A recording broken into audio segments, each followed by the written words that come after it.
Top 5 reactions of innocent convicts set free. Vargas was jailed for rape that he didn't commit after DNA evidence linked him to the 1998 case. Vargas of California was mistakenly found guilty of a crime that was actually committed by an unidentified attacker known as the teardrop rapist. The unidentified assailant sexually assaulted 35 women, including minors in LA between 1996 and 2012. His moniker came from the witness accounts that he had a teardrop tattoo under his eye.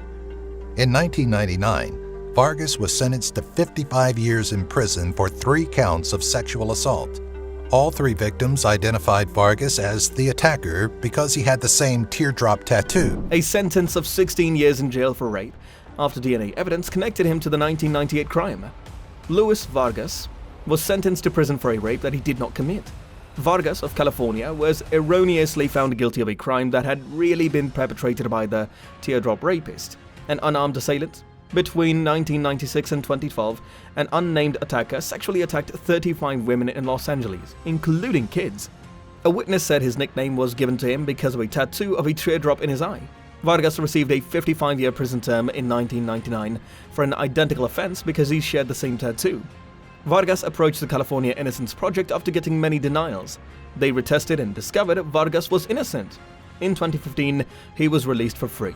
Thrown into a car and driven to Central Park, where she was then raped multiple times. She claimed that the men responsible were Counts, Perry, and a third unknown man. In 2017, after having already served 11 years, the Innocence Project reinvestigated the Counts and Perry case using DNA that was retested. DNA cleared both Counts and Perry from the semen found on the victim. It led to a man who was deceased.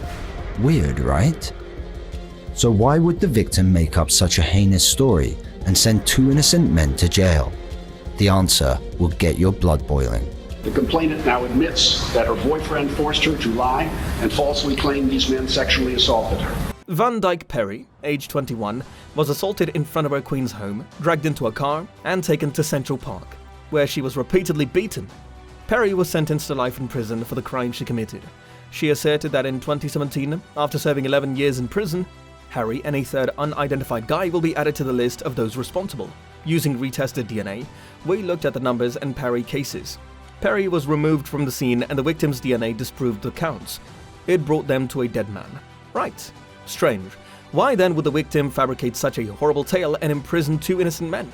Your blood will start to boil at the response. The complainant now acknowledges that her partner had made up allegations of sexual assault against her.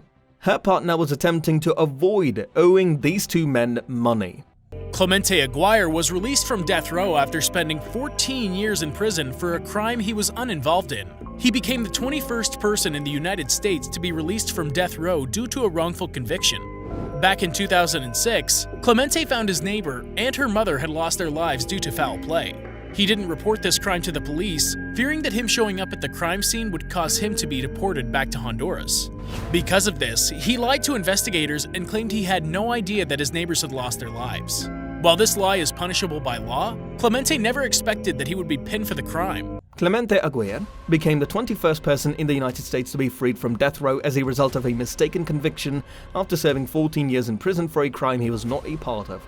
Clemente discovered his neighbor and her mother in 2006, but they were murdered. He didn't call the police to report this offense because he was worried that doing so would result in his deportation to Honduras. He lied to authorities and said he was unaware that his neighbors had died as a result. Clemente never expected that he would be paid for the crime. There was evidence that proved the victim's granddaughter and threatened her in the days leading up to her demise. But this information was disregarded and Clemente was punished for the crime. He was released 14 years later when his name was cleared. After spending 14 years behind bars for a crime he did not commit, Clemente Aguirre became the 21st person in the United States to be released from death row as a consequence of a wrongful conviction. In 2006, Clemente found his neighbor and her mother, but they had already been killed. Fearing being deported, he lied to the authorities. He told the authorities a falsehood, claiming that he had no idea that his neighbors had perished. Devontae Sanford, who was convicted nearly a decade ago for a quadruple homicide he maintains he did not commit, was recently released after a judge vacated his conviction. Sanford was only 14 when he was arrested while standing outside his home in his pajamas a few blocks from the crime scene. After 2 days of interrogation without a parent or guardian present, Sanford confessed to the crime. At the advice of his attorney, Sanford pleaded guilty and was sentenced to 37 to 90 years in prison. Weeks later, another man confessed to the shooting, but Sanford remained in prison. The State Appellate Defender Office eventually learned of the confession and spent years attempting to withdraw Sanford's plea to no avail. When Davonte Sanford admitted to the second-degree murder, he was just 15 years old. Vincent Smothers, a hit guy with experience, came forward and claimed responsibility. The convictions were overturned in 2016 and Sanford was let go. The Detroit City Council is scheduled to discuss the financial deal with Sanford. After serving almost 3 decades in prison for a crime that he didn't commit, Raymond Towler finally walked free in 2010. In May 1981, an 11-year-old girl and her cousin were walking when they were lured to a wooded area by a man claiming there was an injured deer that needed their help. When the 2 children followed him, the man pulled out a gun and assaulted the boy before raping the young girl. Towler was stopped for running a stop sign a few weeks later, and the police officer noticed that he resembled the composite sketch of the rapist. The victims and other witnesses identified Towler from a photo lineup. At the age of 24, Raymond Towler was in prison for a crime he didn't commit. Guards had been dictating to Towler where and when he may eat since 1981. He took his first steps in 29 years as a free man on Wednesday. He claimed he always felt he would be cleared, but never anticipated it would take as long as it did. Raymond Towler was in prison for 29 years for a rape he did not commit. Through fresh DNA analysis, his innocence was determined. The head of the Ohio Innocence Project claims that he was among the 4 or 5 most long incarcerated persons ever to be proven innocent by DNA. He might seek more than $1.2 million in damages from the states. So that's it for today's video.